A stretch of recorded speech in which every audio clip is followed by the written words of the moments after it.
Okay. Sige po, tayo po ay manalangin. I-stretch po natin yung hands natin. Panginoon, maraming pong salamat sa iyong kabutihan, sa iyong katapatan, sa buhay po ng aming mga kapatid na to. Lord, salamat sa biyaya ng buhay, additional added years sa kanila.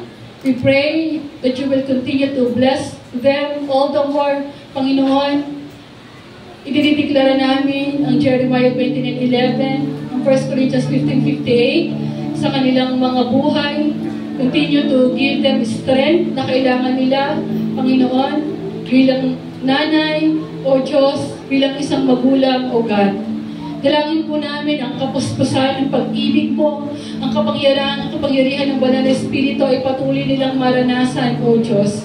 And we pray God na patuloy po pong magamit ang kanilang buhay, Panginoon, to worship you, to serve you more, Panginoon, sa kanilang buhay. And we pray mga pong deepest desires, even mga petitions, secret prayers po ng kanilang mga puso, Panginoon, according to your will, Panginoon. Alam po namin, Lord, titigin niyo po at sasagutin niyo po ang kanilang mga panalangin.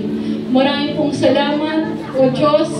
Dalangin po namin, maranasan po nila unspeakable joy, ang iyong kapayapaan, Panginoon, na nagmumula lamang sa iyo.